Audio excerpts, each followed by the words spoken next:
जो बजट अभी भारतीय जनता पार्टी की दिल्ली सरकार ने दिल्ली विधानसभा में रखा, भारतीय जनता पार्टी ने एक नई शुरुआत करी। सिर्फ वादों में जुमले नहीं किए, उस पर तो मैं आई जाऊंगी बाद में। इस बार पैसा कहां से आएगा बजट में, उस पर जुमलों की ऐतिहासिक शुरुआत दिल्ली में भारतीय जनता पार्टी की सरकार ने की है। जब प्रोजेक्टेड जीडीपी ग्रोथ पूरे देश का 6.5% है, ये कुछ नए ही प्रकार की इकोनॉमिक्स है कि आपका टैक्स 20% से ज्यादा रेट पे बढ़ जाएगा। तो ये नई प्रकार की अर्थव्यवस्था का गठन हो रहा है, उसके लिए आपको बहुत बहुत बधाई। तो मैं आपको मैं कैलकुलेशन करके बताती हूँ, आप भी यही है, हम भी यही है। 1 साल के बाद उसका हिसाब किताब हो जाएगा। मेरा अनुमान है कि जो आपने आंकड़े दिखाए हैं उसमें कम से कम 5,000 करोड़ कम तो आपका टैक्स कलेक्शन होगा। तो आपका बजट 1 लाख करोड़ से 95,000 करोड़ पे आएगा। दूसरी बात, स्मॉल सेविंग्स लोन। दिल्ली की अपनी सॉवरेन गारंटी नहीं होती है, तो दिल्ली लोन नहीं ले सकती है जैसे बाकी सारे राज्य लोन लेते हैं। दिल्ली सिर्फ एक लोन ले सकती है, नेशनल स्मॉल सेविंग फंड से। उसका आधार क्या होता है कि जैसे पोस्ट ऑफिस में पैसा डालता है, पीपीएफ में पैसा डालते हैं, जितना पैसा दिल्ली के लोगों ने उस स्मॉल सेविंग्स में डाला होता है, उतना लोन दिल्ली की सरकार small NSSF loan, national small saving fund से ले सकती है। तो आपने उसका आंकड़ा दिखाया है कि 15,000 करोड़ हम नेशनल स्मॉल सेविंग फंड से लेंगे। तो अगर आप कह रहे हैं कि 50% ले सकते हैं, तो 30,000 करोड़ कम से कम नेशनल स्मॉल सेविंग फंड में होने चाहिए। लेकिन अगर आप ये राज्यसभा में पंकज चौधरी जी जो minister of state for finance हैं, 2023 तक के आंकड़े उन्होंने प्रस्तुत किए थे साल भर पहले राज्यसभा में, तो उन्होंने बिल्कुल साफ कर दिया था कि स्मॉल सेविंग्स में जो पैसा जा रहा है वो लगातार घटता जा रहा है। दिल्ली में तो बहुत ही स्पीड से घट रहा है। दिल्ली में ये स्मॉल सेविंग्स फंड तकरीबन 10,000 करोड़ का होता था, 2020-21 तक 8,000 करोड़ पहुंच गया। 2023 के अंत तक ये मात्र 5,000 करोड़ रह गया। तो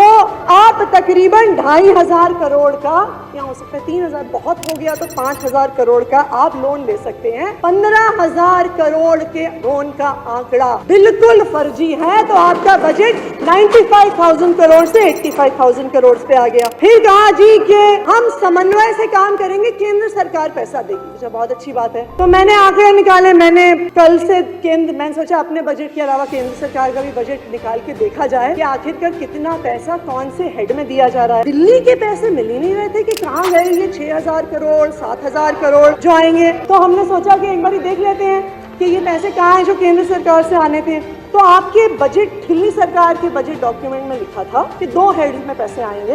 grant from central roads and infrastructure fund, 1,000 crore रुपए केंद्र सरकार इस फंड से देगा दिल्ली की सड़कों के लिए। तो हमने उसके भी कागजात निकाले कि कितने पैसे आएंगे। अब मजे की बात यह है कि केंद्र सरकार के बजट के डिमांड नंबर 86 में का टोटल कैपिटल बजट 396 करोड़ है। तो 396 करोड़ में से लद्दाख को, जम्मू कश्मीर को, पुडुचेरी को, सबको पैसा जाना है, दमन एंड दीव को जाना है, दादरा नगर हवेली को जाना है। उस 396 करोड़ में से भारतीय जनता पार्टी की सरकार 1,000 करोड़ लेके आएगी। आपने चमत्कार कर दिया। फिर आइए fund receive from GOI for capital project. तो कल रात को मैंने ये डॉक्यूमेंट निकाला 2025-26 का demand for grant central government की। तो जब ये जो डिमांड कितने पैसा दिल्ली को आएगा, मैंने कहा कहाँ है जी ये 6,000 करोड़ जो कैपिटल वर्क्स के लिए आने वाले हैं। मैंने एक डॉक्यूमेंट निकाला, दूसरा निकाला।